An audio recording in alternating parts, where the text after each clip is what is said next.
ये क्या अनर्थ कर दिया तुमने? आज तुम्हारी जेठानी के बच्चे का मुंडन है और ऐसे शुभ अवसर पर तुमने काले रंग की ड्रेस पहनी है।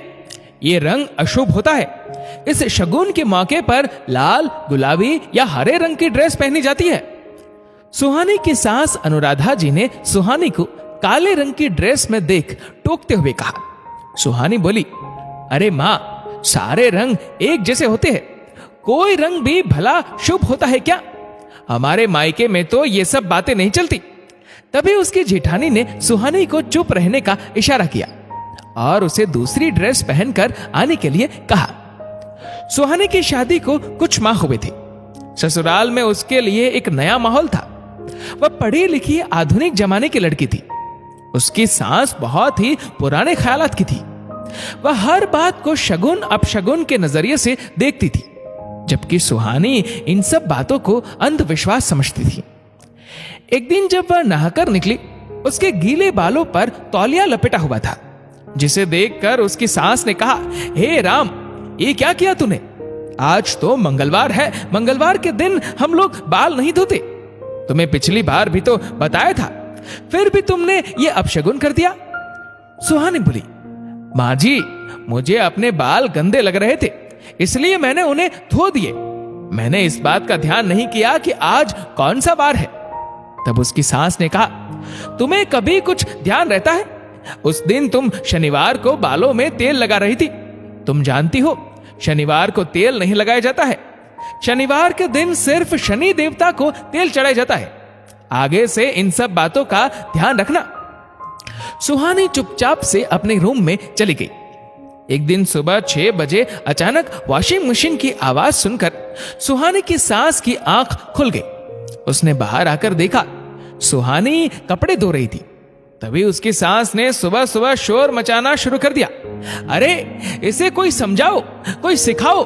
कितने दिन हो गए शादी को, लेकिन ये हमारे घर के रीति रिवाज से अभी तक वाकिफ नहीं हो पा रही है। अनुराधा जी अपनी बड़ी बहू मधु से बोली, बड़ी बहू, तुमने अपनी देवरानी को बताया नहीं कि गुरुवार को हम लोग कपड़े नहीं धोते? ये अच्छा शगुन नहीं है। तभी सुहानी बोली, मां जी, शौर्य के कपड़े मैले थे। उन्हें ऑफिस के काम से कल बाहर जाना है, इसलिए मैं उनके कपड़े धो रही थी। अब देखो, अपने पति का नाम ले रही है यह लड़की। कुछ सिखाया नहीं इसके माँ बाप ने इसे। इसको पता नहीं कि पति का नाम नहीं लिया जाता है। पति का नाम लेने से उसकी उम्र कम होती है।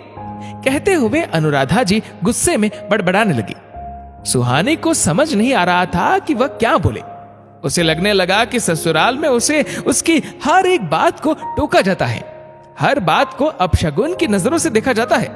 अंधविश्वास और दकियानुसी बातों की वजह से तो उसका जीना मुश्किल हो जाएगा। वह अपनी सास से बोली, मां जी, आप हर बात को अपशगुन की नजर से क्यों देखती हो? यह सब अंधविश्वास है, ऐसा कुछ नहीं होता। तब वह उसकी सास अनुराधा जी बोली, ऐसे कैसे नहीं होता?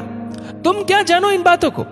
तुम तो आधुनिकता की अंधी दौड़ में दौड़ रही हो। इन सब बातों का असर होता है।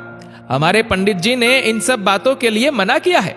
वह हमारा भला चाहते हैं। इन सब बातों का पालन करने से घर में सुख शांति बनी रहती है। किसी तरह की कोई विपदा नहीं आती। तुम भी अच्छे से सीख लो उस घर के रीति रिवाज। एक दिन अनुराधा जी सीढ़ियों से फिसल गई और वह ऊपर की सीढ़ी से सीधे नीचे फर्श पर आकर गिरी। उनके घुटने में फ्रैक्चर हो गया। वह दर्द से करहाने लगी। हाय राम, मर गई। जल्दी आओ बहू, मुझे बहुत दर्द हो रहा है। कोई मुझे हॉस्पिटल ले जाओ। लगता है मेरा पैर टूट गया है। सुहानी और उसकी जेठानी मधु दोनों ने मिलकर अपनी सासू मां को उठाया और कमरे में ले जाकर पलंग पर लेटा दिया। उसकी सास बोली, मुझे यहां क्यों लिटाया है? एम्बुलेंस बुलाओ, मुझे जल्दी डॉक्टर के पास ले चलो। उन्हें असहनीय दर्द हो रहा था। तभी सुहानी को एक तरकीब सूझी।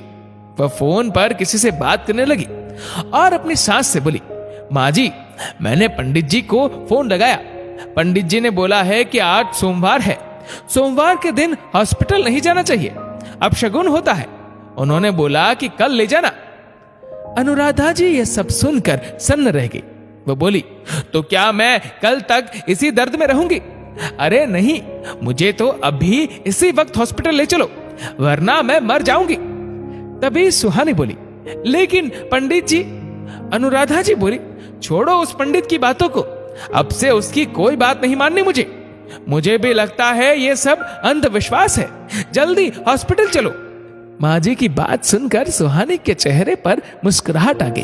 उसने अपनी सास को अंधविश्वास से बाहर जो निकाला था। दोस्तों, इस वीडियो को लेकर आपकी क्या राय है, नीचे कमेंट करके जरूर बताएगा।